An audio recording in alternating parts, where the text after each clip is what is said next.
مطلب مجرم نہیں بنا، میں حوالات میں بند ہوں، اور میں حوالہ رہا ہوں، میں کہوں ایک منٹ تھانے دار تو میرا انٹرویو تو مجھ سے تحقیق نہیں کرے گا، وہ پڑوس اس کو بلا، وہ والا اچھا ہے، اس کو میں رشوت کھلاتا رہا ہوں، اس کانسٹیبل کو بھیج، اس کو نہ بھیج، یعنی یہ عجیب معاملہ ہے. یعنی جو ملزم اگر ہیں آپ، تو آپ کیسے یہ کہہ سکتے ہیں کہ فلانا آدمی مجھ سے تحقیقات کرے؟ یعنی دیکھیں نا عجیب صورتحال ہے. یعنی اسحاق ڈار صاحب کے انڈر جو ہے وہ اسٹیٹ بینک آتا ہے، وہ ایس سی سی پی ہے، ان کے لوگ ہیں سارے، وہ یعنی ملزم کیسے کہیں گے کہ فلانا آدمی مجھ سے تفتیش کرے؟ ان کے نام گئے تھے، وہ زبردوز ہو گئے، اور سپریم کورٹ نے کہا کہ ایک منٹ ٹھہر جائیں، کل تک ذرا سارے نام یہاں پر جتنے بھی گریڈ 18 یا 19 سے اوپر ہیں وہ جمع کروا دیں، اور اس میں سے پھر وہ کوئی ایماندار ہیرے جیسے آدمی ہونے چاہیے. عدالت خود سلیکٹ کرے گی افسر، ہیرے جیسے آدمی. جی اب سوال یہ ہے کہ ہیرے جیسے آدمی کیسے سلیکٹ ہوں گے؟ یہ ایک بڑا امپورٹنٹ سوال ہے. میں بھی تھوڑا بہت یہ سمجھتا ہوں کہ جی آئی ٹی جب بنتی ہیں تو کسی آدمی کے بارے میں پتہ کرنا ہو کہ اس کو جی آئی ٹی میں ڈالنا ہے، یا کسی کو کوئی امپورٹنٹ عہدہ دینا ہو کہیں، تو اس کے بارے میں پتہ کیا جاتا ہے نا کہ یہ کیسا آدمی، تو وہ ہیرا کیسے نکالا جائے گا کہ یہ آدمی اچھا ہے یا برا ہے، کیسے؟ اس کے لیے پھر انٹیلیجنس ایجنسیز کی رپورٹ آئے گی. اب دیکھیں نا کتنی عجیب صورتحال ہے. یعنی میں یہ کہوں کہ یہ ایک آدمی جو ہے یہ ایس سی سی پی کا آدمی ہے، اور یہ چیک کرنا ہے کہ یہ آدمی جو ہے یہ ایماندار ہے یا یہ گڑبڑ ہے، یا میں اسٹیٹ بینک کا آفیسر ہے 19 گریڈ کا، یہ ایماندار ہے یا یہ گڑبڑ گھوٹالا ہے. تو میں کیا کروں گا؟ آئی بی، آئی ایس آئی اور ایم آئی سے پوچھوں گا نا، ان کی رپورٹ منگواؤں گا نا کہ ذرا چیک کر کے.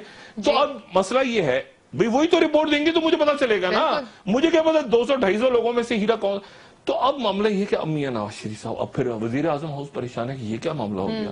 ہم نے تو 3-4 بندے ایسے گھسا دیے تھے اپنے والے، وہ ادھر سے انہوں نے ریجیکٹ کر دیے عدالت نے، اور عدالت نے کہا ہے کہ ہمیں لسٹ ساری بھیجو. اب عدالت ان میں ظاہر ان کو چیک کرے گی عدالت کہ بھئی اس کا بتاؤ یہ کیسے سوتا ہے، کیا کھاتا ہے، کھاتا ہے تو کیسا، پیسہ کہاں سے آتا ہے اس کے پاس، پیتا ہے تو کیا پیتا ہے، اور کیسے پیتا ہے اور کب پیتا ہے، اور کیا مطلب اس کا وہ کیا ہے، کیا چال چلن کیا ہے، بندہ کون ہے.